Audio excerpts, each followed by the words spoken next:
Shri Varasiddhi Vinayaka rural education society ವತಿಯಿಂದ ನಡೆಸತಕ್ಕಂಥ ವಿದ್ಯಾಸಂಸ್ಥೆಗಳಲ್ಲಿ ಶ್ರೀ ವರಸಿದ್ಧಿ ವಿನಾಯಕ ಪ್ರೌಢಶಾಲೆ ಒಂದು.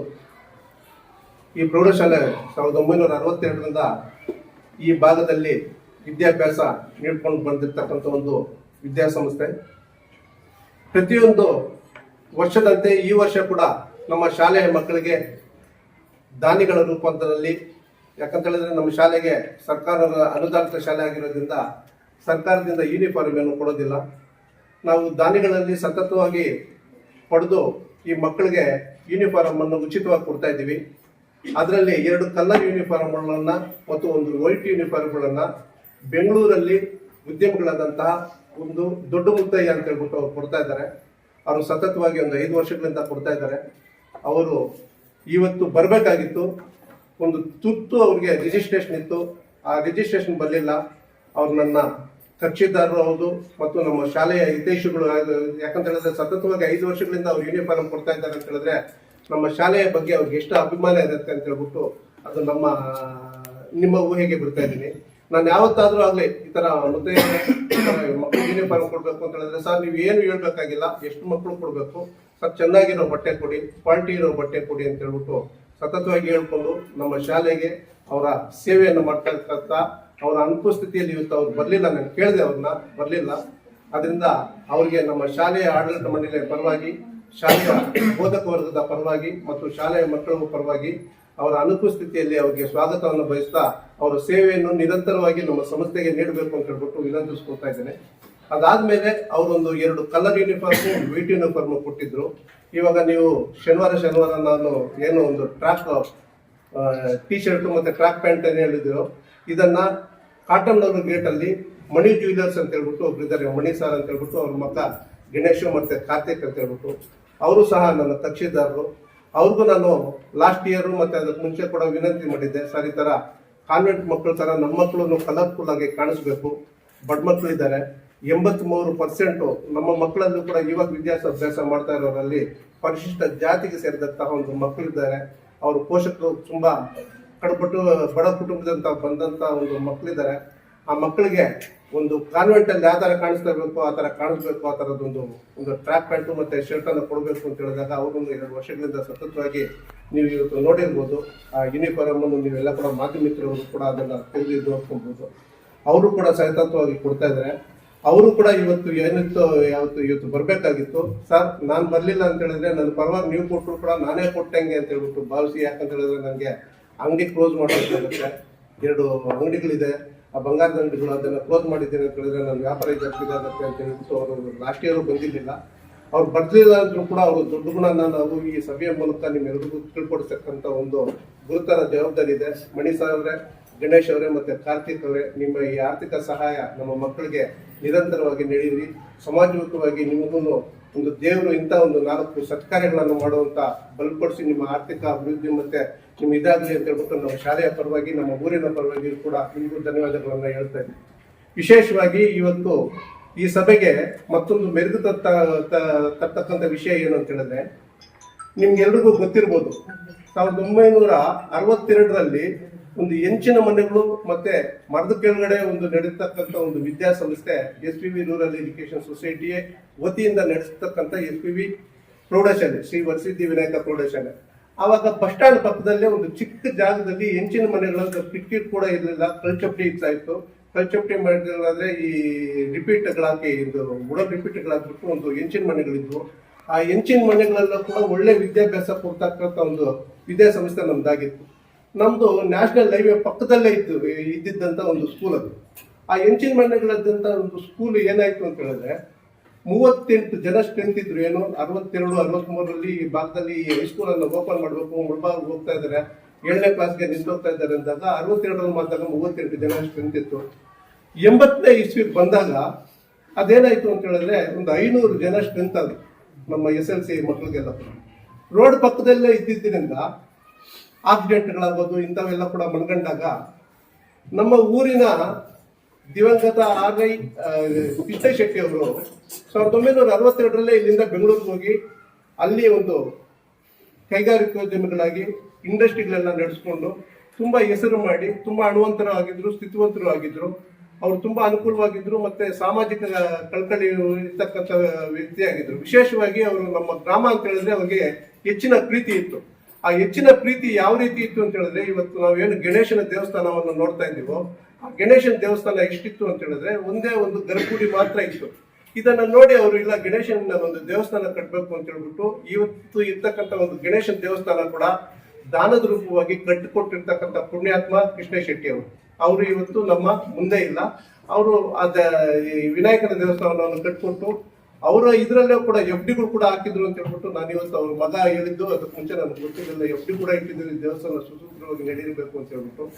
ಆ ರೀತಿ ನಿಮ್ಗೆಲ್ರಿಗೂ ಗೊತ್ತಿರ್ಬೋದು, ನಮ್ಮ ಕೃಷ್ಣಪ್ಪ ಅವರು ಇವ್ರ ತಂದೆಯವರು ಕಟ್ಟಿಸ್ಕೊಟ್ಟಿರ್ತಕ್ಕಂಥ ದೇವಸ್ಥಾನದಲ್ಲಿ ಎಷ್ಟು ವಿಜೃಂಭಣೆಯಿಂದ ಈ ಗಣೇಶನ ಹಬ್ಬನ ಮಾಡ್ತಾ ಇದ್ರು 30-40 ದಿವಸ ಅಂತ ಹೇಳ್ಬಿಟ್ಟು. ಅವರು ನಮ್ಮ ಕಣ್ಮುಂದೆ ಇಲ್ಲ. ಇವಾಗ ಅದಿಲ್ದಿರೋದ್ರು ಕೂಡ ನಮ್ದು 68ನೇ ವಾರ್ಷಿಕೋತ್ಸವ ಇವತ್ತು ದೇವಸ್ಥಾನದಲ್ಲಿ ಎಲ್ಲರೂ ಕೂಡ ನಡೀತಾ ಇದೆ ಅಂತ ಹೇಳಿದ್ರೆ ಅವ್ರು ಕಟ್ಟಿಸ್ತಕ್ಕಂಥ ಒಂದು ದೇವಸ್ಥಾನ ಇದಕ್ಕೆಲ್ಲ ಕೂಡ ಕಾರಣ ಆಗಿದೆ ಅಂತ ಹೇಳ್ಬಿಟ್ಟು ನಮ್ಮ ಊರಿನ ಪರವಾಗಿ ನಾನು ಅವ್ರಿಗೂ ಕೂಡ ಧನ್ಯವಾದಗಳು ಹೇಳ್ತೀನಿ. ಇದಾದ್ಮೇಲೆ ಈ ಹೈಸ್ಕೂಲಲ್ಲಿ 500 ಜನ ಮಕ್ಕಳಾದ್ರು 80ನೇ ಇಸ್ವಿಯಲ್ಲಿ ಇಲ್ಲಿ ರೋಡ್ಗಳಾಗ್ತಾ ಇರುತ್ತೆ, ಆಕ್ಸಿಡೆಂಟ್ಗಳಾಗ್ತಾ ಇರುತ್ತೆ, ಮಕ್ಕಳು ಓಡಾಡ್ತಾ ಇರ್ತಾರೆ, ಮತ್ತೆ ಸ್ಟ್ರೆಂತ್ ಜಾಸ್ತಿ ಆಗಿರೋದ್ರಿಂದ ಚಿಕ್ಕ ಜಾಗ ನಮ್ಗೆ ಸಾಕಾಗೋದಿಲ್ಲ ಅಂತ ಹೇಳಿದಾಗ ಸಮೃದ್ಧಿಗಳಾದ ಅವ್ರ ತಂದೆಯವರು ಕೃಷ್ಣ ಶೆಟ್ಟಿ ಅವರು 83ನೇ ಇಸ್ವಿಯಲ್ಲಿ ಈ ಜಾಗ ಇವತ್ತು ನೀವೇನು ನೋಡ್ತಾ ಇದ್ದೀರೋ ಈ ಜಾಗಕ್ಕೆ ಸಂಪೂರ್ಣವಾದಂತ ಒಂದು ಹಣವನ್ನ ಕೊಟ್ಟು ಅವ್ರ ಹೆಸರಿಗೆ ರಿಜಿಸ್ಟರ್ ಮಾಡ್ಕೊಬಹುದಾಗಿತ್ತು. ಅವ್ರು ಆ ತರ ಮಾಡಿಲ್ಲ. ನನ್ನ ಹೆಸರಿಗೆ ರಿಜಿಸ್ಟರ್ ಮಾಡಬೇಡಿ ಅಪ್ಪ, ನಾನು ಇದನ್ನು ಸಮಾಜಮುಖವಾಗಿ ಮಾಡ್ತಾ ಇದ್ದೀನಿ, ಜನಗಳಿಗೆ ವಿದ್ಯಾಭ್ಯಾಸ ಕೊಡಬೇಕು ಅಂತ ಹೇಳ್ಬಿಟ್ಟು ಮಾಡ್ತಾ ಇದ್ದೀನಿ ಅಂತ ಹೇಳ್ಬಿಟ್ಟು Shri Varasiddhi Vinayaka rural education society ಅಂತ ಹೇಳ್ಬಿಟ್ಟು ನೀವೇ ಮಾಲೀಕರಾಗಿರಿ ಅಂತ ಹೇಳ್ಬಿಟ್ಟು ಅವ್ರ ಹೆಸರಿಗೆ ರಿಜಿಸ್ಟರ್ ಮಾಡ್ಕೊಟ್ಟಿದ್ದಾರೆ. ಬಟ್ ಅದರಲ್ಲಿ ಇರ್ತಕ್ಕಂಥ ಒಂದು ಏನು ಪ್ರೈಸ್ ಹಣ ಏನಿದೆಯೋ ಅದನ್ನೆಲ್ಲ ಕೂಡ ಸಂಪೂರ್ಣವಾಗಿ ಕೃಷ್ಣ ಶೆಟ್ಟಿ ಅವರೇ ಭರಿಸಿ ಈ ರೀತಿಯನ್ನ ಪರೋಕ್ಷವಾಗಿ ನಮ್ಗೆ ದಾನವಾಗಿ ನೀಡಿರ್ತಕ್ಕಂಥ ಒಂದು ಉನ್ನತವಾದಂತಹ ವ್ಯಕ್ತಿ. ಯಾಕಂತ ಹೇಳಿದ್ರೆ ಊರಿನ ಬೇರು ಅಂತ ಹೇಳಿದ್ರೆ ನಾನು ಇಲ್ಲಿ ಹುಟ್ಟಿದ್ದೆ, ಬೆಂಗಳೂರಿಗೆ ಹೋಗ್ಬಿಟ್ಟಿದ್ದೀನಿ 60ನೇ ಇಸ್ವಿಯಲ್ಲಿ, ನನ್ಗೇನು ಬೇಕಾಗಿಲ್ಲ ಅಂತ ಹೇಳ್ಬಿಟ್ಟು ಇರ್ಲಿಲ್ಲ. ಈ ಊರಲ್ಲಿ ವಿದ್ಯಾಭ್ಯಾಸ ಮತ್ತೆ ಆರ್ಡಿನೆಂಟ್ಗಳು ಸ್ಟ್ರೆಂತ್ ಜಾಗ ಕಡಿಮೆ ಇದೆ ಅಂತ ಹೇಳಿದಾಗ ಒಂದು ದಾನದ ರೂಪ ಹೋಗ್ಬಿಟ್ಟಿದ್ರು. ಕೆಲವೊಂದು ವಿಷಯಗಳಲ್ಲಿ ಕೂಡ ನಮ್ಮ ಶಾಲೆಯ ಆಡಳಿತ ಮಂಡಳಿ ಹಿರಿಯ ಸದಸ್ಯರು ಮೊದಲಿರ್ತಕ್ಕಂಥವ್ರು ಎಲ್ಲ ಕೂಡ ಕೃಷ್ಣ ಶೆಟ್ಟಿ ಅವರು ಫ್ಯಾಮಿಲಿ ಅವ್ರನ್ನ ಯಾವತ್ತೇ ಆಗಲಿ ಶಾಲೆ ಹತ್ರ ಕಳಿಸಿ ಯಾವುದೋ ಒಂದು ಇದು ಮಾಡಿರ್ಲಿಲ್ಲ. ನಾವು ಈ ಕೆಲವೊಂದು ವಿಷಯಗಳು ಬಂದಾಗ ಯಾವುದೋ ಇನ್ನೊಂದು ಬಂದಾಗ ನಾವು ಒಂದು ಸತತವಾಗಿ ನಮಗೂ ಒಂದು ವಿಜಯ ತರ್ತು ಅವ್ರನ್ನ ಹೋಗಿ ನಾವು ಇದು ಮಾಡಿದ್ಮೇಲೆ ಗೋಪಿನಾಥ್ ಸರ್ ಅಂತ ಹೇಳ್ಬಿಟ್ಟು ಅವ್ರ ಮಗ ಅವ್ರು ಬಂದಿದ್ದಾರೆ. ಮಗ ಬಂದ್ಮೇಲೆ ಅವ್ರಿಗೆಲ್ಲ ಕೂಡ ನಮಗೊಂದು ಟ್ರಾನ್ಸ್ಪರೆನ್ಸಿ ಇರಬೇಕು ಅಂತ ಹೇಳಿದ್ರೆ ಪಾರದರ್ಶಕತೆ ಇರಬೇಕು ಅಂತ ಹೇಳ್ಬಿಟ್ಟು ಅವ್ರಿಗೆಲ್ಲ ಕೂಡ ನಾವೆಲ್ಲ ಕೂಡ ಅಚ್ಚುಕಟ್ಟಾಗಿ ಲೆಕ್ಕಗಳೆಲ್ಲ ಕೂಡ ತೋರಿಸಿದ್ದೀವಿ, ಏನು ಮಾಡ್ತಾ ಇದ್ದೀವಿ. ಯಾಕಂತ ಹೇಳಿದ್ರೆ ಸರ್ ಒಂದೆರಡು ಮಾತುಗಳನ್ನ ನಾನು ಈ ಸಮವಸ್ತ್ರಗಳು ನೀಡೋ ಒಂದು ಇದರಲ್ಲೂ ಕೂಡ ಶಿಕ್ಷಣದ ಬಗ್ಗೆ ಬಂದಾಗ ಒಂದೆರಡು ಮಾತುಗಳನ್ನ ನಾನು ಹೇಳ್ಬೇಕಾಗತ್ತೆ. ಅದನ್ನ ನಾನು ಅನ್ನೋದನ್ನ ನಾನು ಹೇಳ್ಬಾರ್ದು ಅಂತ ಸತತವಾಗಿ ಎಷ್ಟು ಹೇಳಿದ್ರು ಕೂಡ ಅದಕ್ಕೆ ಬೇರೆ ರೀತಿ ಒಂದು ವಾಕ್ಯಗಳು ಬರ್ತದೆ ಅನ್ನೋದನ್ನು ನಾನು ಮನಗಾಣಿ ಹೇಳ್ತಾ ಇದ್ದೀನಿ. ಯಾಕಂತ ಹೇಳಿದ್ರೆ ನಾನು ಹೇಳ್ತಾ ಇರೋದೆಲ್ಲ ಕೂಡ ಸತ್ಯನೇ ಮತ್ತೆ ನಿಜ ಕೂಡ. ಅದು ಏನು ಅಂತ ಹೇಳಿದ್ರೆ 2023ರಲ್ಲಿ ಅನಿವಾರ್ಯವಾಗಿ ನಾನು ಇಲ್ಲಿ ಪ್ರೆಸಿಡೆಂಟ್ ಆಗ್ಬೇಕಾಗಿ ಬಂತು. 2023ವರೆಗೂ ನಾನು ಇಲ್ಲೇನು ಪ್ರೆಸಿಡೆಂಟ್ ಆಗಿದ್ದಿಲ್ಲ. ಪ್ರೆಸಿಡೆಂಟ್ ಆಗೋಕ್ಕೂ ಮುಂಚೆ ನಮ್ಮ ತಾಯಿಯವ್ರು ತೀರ್ಕೊಂಡ್ಬಿಟ್ಟಿದ್ರು.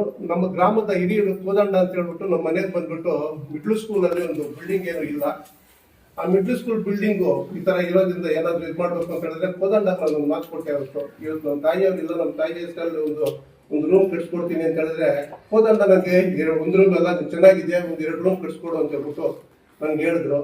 ಆಯ್ತು, ನಾನು 2 ರೂಮ್ ಕಟ್ಸ್ಕೊಡ್ತೀನಿ ಅಂತ ಹೇಳಿದ್ರೆ ಅಲ್ಲಿ ಬಂದು ನೋಡಿದಾಗ ಹೆಡ್ ಮಾಸ್ಟರ್ ನಮ್ಮ ಮನೆಗೆ ಬಂದಿದ್ರು. ಬಂದು ನೋಡಿದಾಗ ಇದಿತ್ತು, ಯಾವುದೋ ಕಾರಣಗಳು ಗೊತ್ತಿಲ್ಲ. ಈ ಮೊದಲು SP ಆಗಿದ್ರು ದೇವರಾಜ್ ಅಂತ ಹೇಳಿ, ಅವ್ರು ನನಗೆ ತುಂಬಾ ಪರಿಚಯದವರು, ನನ್ನ ಫ್ರೆಂಡು ಅಂತ ಹೇಳ್ಬಾರ್ದು.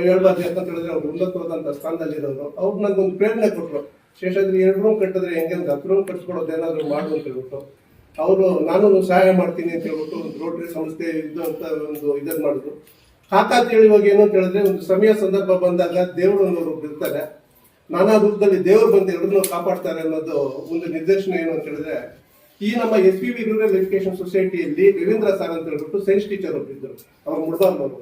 ಅವ್ರು ನನಗೆ ಗೊತ್ತಿರಲಿಲ್ಲ, ಬೆಂಗಳೂರಲ್ಲಿ ಕೆಲಸ ಮಾಡಿಬಿಟ್ಟು ಇಲ್ಲಿ ಟ್ರಾನ್ಸ್ಫರ್ ಮಾಡ್ಕೊಂಡು ಬಂದಿದ್ರು. ಬೆಂಗಳೂರಲ್ಲಿ ಆಗಬೇಕು ಅಂತ ಹೇಳಿದ್ರೆ ಅವ್ರು ಇಂದಿರಾನಗರ ರೋಟರಿ ಸಂಸ್ಥೆಯಲ್ಲಿ ಸುಮಾರು ವರ್ಷಗಳಿಂದ ಒಂದು ಗವರ್ನರ್ ಅನ್ನೋ ಒಂದು ಪದವಿನ ಅವರು ಪಡ್ಕೊಂಡು ತುಂಬಾ ಸೇವೆಗಳನ್ನು ಮಾಡಿರ್ತಕ್ಕಂಥವ್ರು.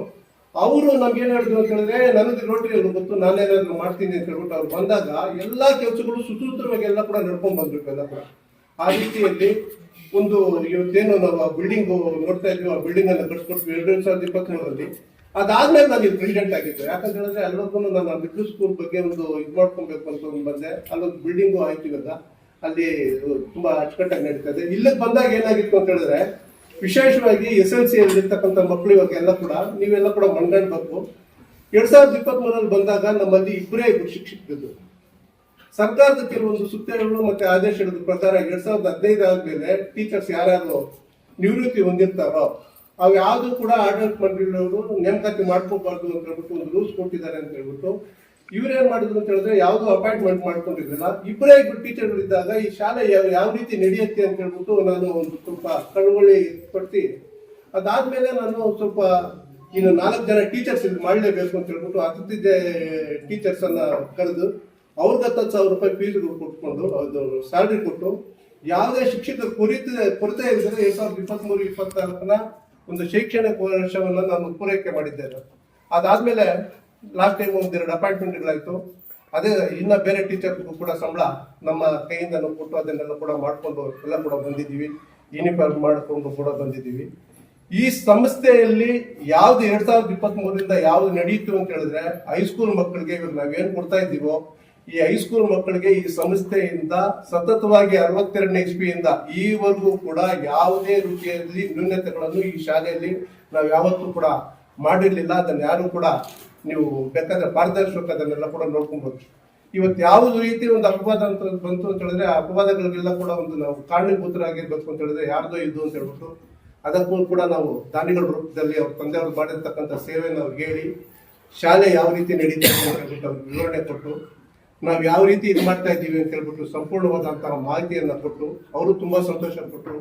ಏನು ಅಂತ ಹೇಳಿದ್ರೆ ಸಂಸ್ಥೆ ನಡೀತಾ ಇದೆ, ನಮ್ಮ ತಂದೆಯವರು ಮಾಡಿರ್ತಕ್ಕಂಥ ಒಂದು ಪುಣ್ಯದ ಕಾರ್ಯವನ್ನು ನೀವು ಮುಂದಕ್ಕೆ ಎತ್ಕೊಂಡು ಹೋಗ್ತಾ ಇದ್ದೀರಿ ಅಂತ ಹೇಳ್ಬಿಟ್ಟು ನಾನು ಈ ಸಭೆಯ ಮೂಲಕ ಅವ್ರಿಗೂ ಹೇಳ್ತಾ ಇದ್ದೀನಿ, ನಮ್ಮ ಗ್ರಾಮಸ್ಥರಿಗೂ ಹೇಳ್ತಾ ಇದ್ದೀನಿ. 62ನೇ ಇಸ್ವಿಯಿಂದ ಏನು ಈ ಸಂಸ್ಥೆ ನಡ್ಕೊಂಡು ಬರ್ತಾ ಇದೆಯೋ ಈ ಸಂಸ್ಥೆ ಮುಂದೆ ಕೂಡ ಸತತವಾಗಿ ಇನ್ನೂ ತುಂಬಾ ಚೆನ್ನಾಗಿ ಕಾರ್ಯಚಟುವಟಿಕೆಗಳೆಲ್ಲ ಕೂಡ ನಡೆಸ್ಕೊಂಡು ಹೋಗ್ತಾ ಇದ್ದಾರೆ.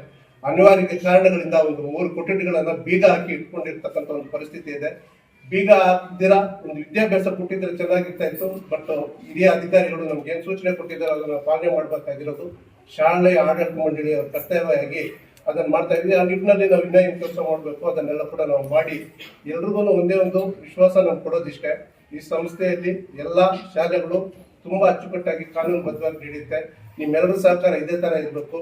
ಸರ್ ನೀವೇನು ಇವತ್ತು ಬಂದಿದ್ದೀರೋ, ನೀವು ಬಂದು ಏನು ಫೈಲ್ ಮಾಡಿದ್ದೀರೋ ಇದೆಲ್ಲ ಕೂಡ ನಾವು ನಿಮ್ಮ ತಂದೆಯವ್ರು ಮಾಡಿರ್ತಕ್ಕಂಥ ಒಂದು ದಾನದಲ್ಲಿ ಏನಿದೆಯೋ ಅದನ್ನೆಲ್ಲ ಕೂಡ ಯಾವುದೇ ನ್ಯೂನ್ಯತೆಗಳಿಲ್ದಿರ ನಾವು ನಡೆಸ್ಕೊಂಡು ಹೋಗ್ತಾ ಇದ್ದೀವಿ ಅಂತ ಹೇಳ್ಬಿಟ್ಟು ನಾವು ನಿಮ್ಗೆ ಆನ್ಸರ್ಬಲ್ ಆಗಿತ್ತು, ನಿಮ್ಗೆ ಆನ್ಸರ್ ಮಾಡಿದ್ದೀವಿ.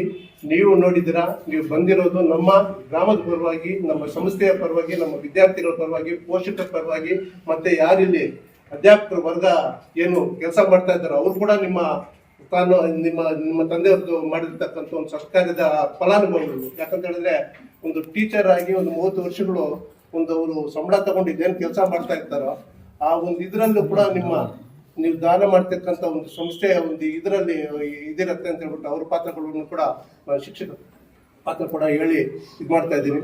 ನಿಮ್ಮೆಲ್ಲರ ಸಹಕಾರ ಇದೇ ತರ ಇರ್ಲಿ. ನಾವು ಯಾರ ಮೇಲೂ ಯಾವ ರೀತಿಯಿಂದ ಏನು ಮಾತಾಡುವಂತ ಒಂದು ಸನ್ನಿವೇಶದಲ್ಲಿ ಇರ್ಕೂಡ್ದು, ತಲೆ ಬಗ್ಗಿಸಿ ಕೆಲಸ ಮಾಡಬೇಕು. ಒಂದೇ ಒಂದು ನಾನು ಎಲ್ಲರದ್ದು ವಿಚಾರ ಮಾಡೋದು, ವಿನಂತಿ ಮಾಡೋದು ಇಷ್ಟೇ, ಯಾವುದೇ ಆಗಲಿ ದೇವಸ್ಥಾನದ ವಿಷಯದಲ್ಲಿ, ಶಾಲೆಯ ವಿಷಯದಲ್ಲಿ ನಾವು ರಾಜಕೀಯ ತರುವುದು ಬೇಡ ಅಂತ ಹೇಳ್ಬಿಟ್ಟು ನಾನು ಅದನ್ನು ಪಾಲಿಸ್ತೀನಿ ಅಂತ ಹೇಳ್ಬಿಟ್ಟು ನಿಮ್ಗೆಲ್ರಿಗೂ ನಮಸ್ಕಾರ ಹೇಳಿ ನಾನು 2 ಮಾತುಗಳನ್ನು ಮುಗಿಸ್ತಾ ಇದ್ದೀನಿ.